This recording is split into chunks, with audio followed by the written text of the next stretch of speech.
Africa Media Live TV. Kindly subscribe to our YouTube channel to get updated on the trending gist, latest news all over the world. Like our page, subscribe, and share with friends. Thank you. Shari, lọ́dọ̀ tèmi orin dàbí bí engine tọ́lọ́ build sí yàn lára bó ló ṣe rí ni ẹ̀ o torí pé build ní so kò síbi tá a lè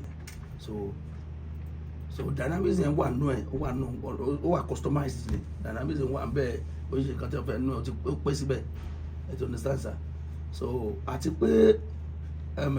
ìjọ kan tí mo bá Barister kọrin lórí stage tá à ń ṣe Legend and Sons wọ́n á wo Barister báyìí títí mo wá rìn kan táwọn yóò rí inú Barister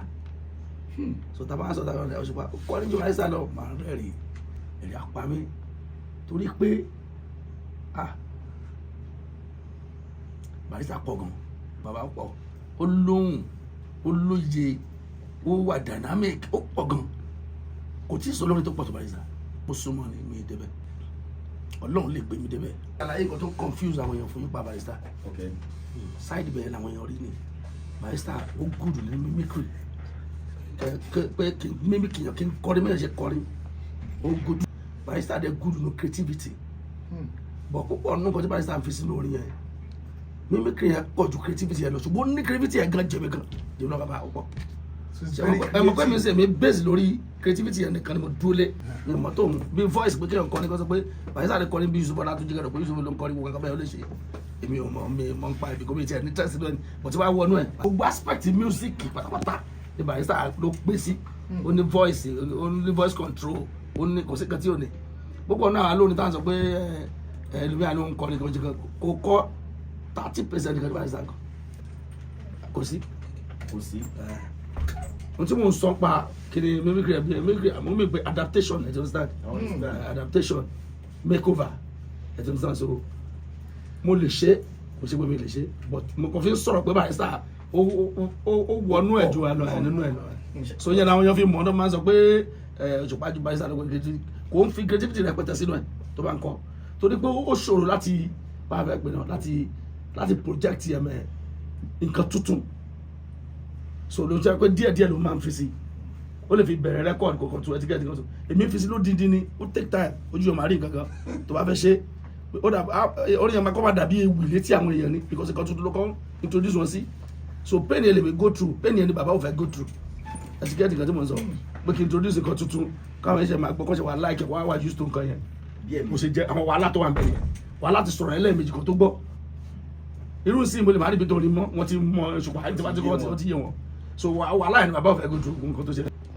orin àti kọrin tán. sọ pé tí mo tẹnu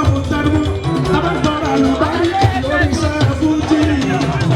ẹjọ́ bá ń tẹ̀lé tó dá sí ìrìnṣẹ́ Barister ti bàbá wa tí lé ní ọ̀run láti wọ́n fi tẹ̀lé tó kí lẹ́yìn ìṣe onítàyíyá bàbá wa tó ṣe pẹ́ láti wọ́n fi tẹ̀lé gbé Fuji sókè sí Wasiu Ayinde olúwa wà lọ́gbà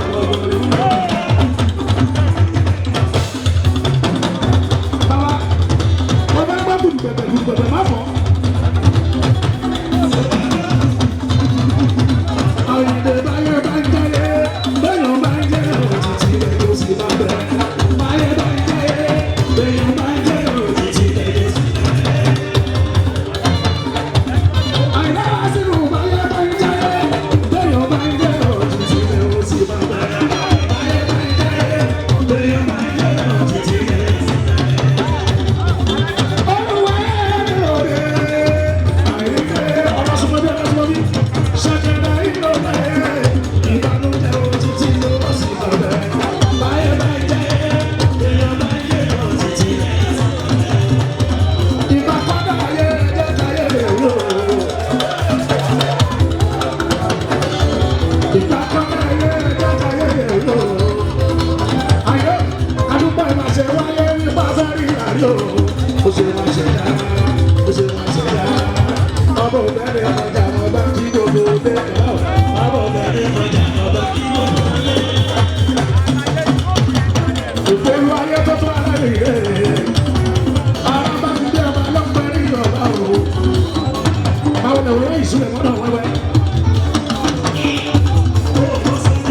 ọmọ ìdẹ̀sílẹ̀ máa nà wẹ́wẹ́.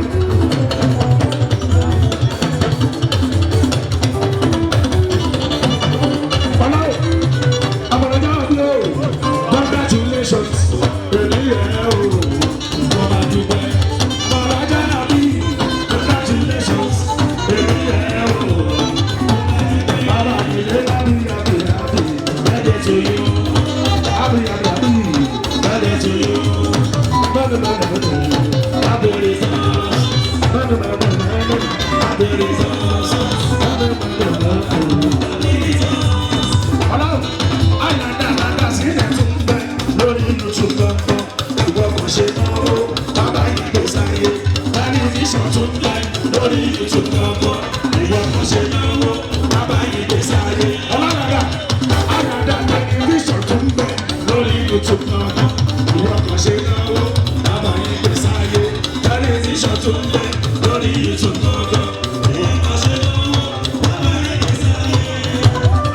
Africa Media Live TV. Kindly subscribe to our YouTube channel to get updated on the trending gist, latest news all over the world. Like our page, subscribe, and share with friends. Thank you.